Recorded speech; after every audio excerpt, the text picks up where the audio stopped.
Mr. Maimane, it's very nice to have you with us. What do you think about the BBQ Awards? It's been an incredible experience. I think as a country, it's a beautiful thing to celebrate. It's great for us to keep reminding ourselves that there are South Africans who take a risk, they create work for other people, and in my view, sitting in that room are a whole bunch of heroes, people who are advancing the freedoms of other people. And I think anyone who creates a job in this country is a hero.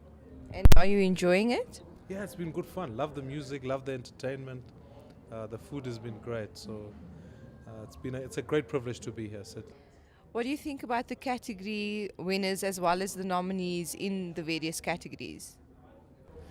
Anytime you find new people who come on board and like it identifies key sectors of our society that we need to intervene in. I'm so proud of the young people who won. I'm so proud of the recognition for females who are participating in business.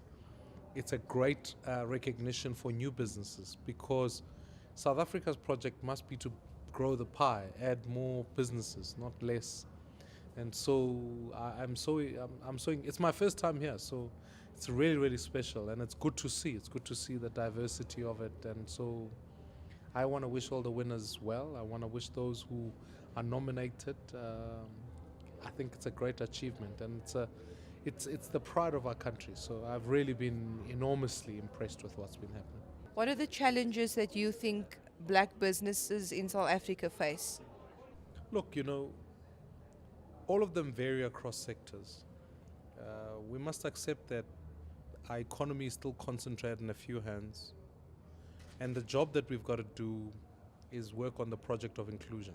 So very often, the question of social capital in and of itself, the idea that when an entrepreneur starts in Soweto, wherever they come from, often they don't have other resources around them, resources that can help them get advice, get all of that type of work. Equally so, the idea of capital, the very capital itself, startup fund. That's why I'm always conscious of saying we need a national venture capital fund that's designed for the sole purpose of helping young black entrepreneurs so that they can come on board. And so that it stops becoming this who is connected to who.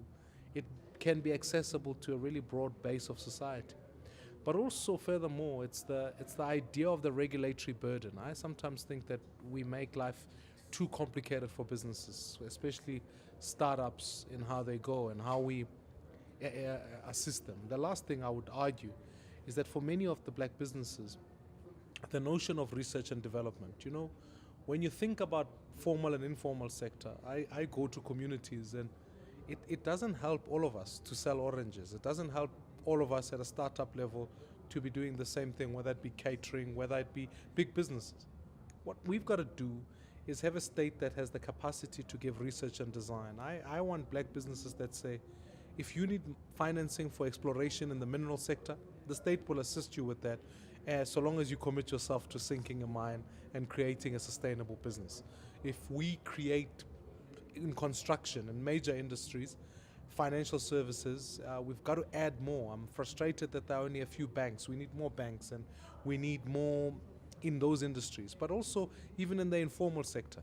We've got to ensure that we give the appropriate research to say, how is it that the people of Umtata are importing chickens from KZN through one truck, whereas we could be raising chickens in Umtata? And so all that innovation is required for knowledge, and it's part of the social capital and the investment capital that I think we need to be stimulating.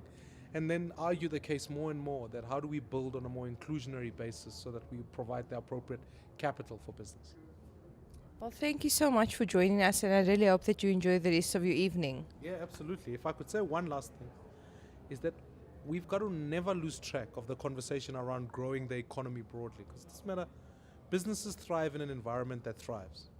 Our country as a society, our job as government has to be that we grow an economy, we allow for more opportunities, we assist in making it easier for people to trade, even in Africa. Tonight, I would hope part of the message is, how do we trade better with our African counterparts? How do we set up businesses that are not just consumption-led, but infrastructure builders, exporters? Because South Africa has a role in Africa and in the continent, because people must know that we are innovators, we are diverse, but also we're global citizens who can compete with anyone in the world. And so tonight mustn't just be a celebration of black business. It ought to be a celebration of what South Africa's contribution also can be to the continent. Thank you so much. Sure.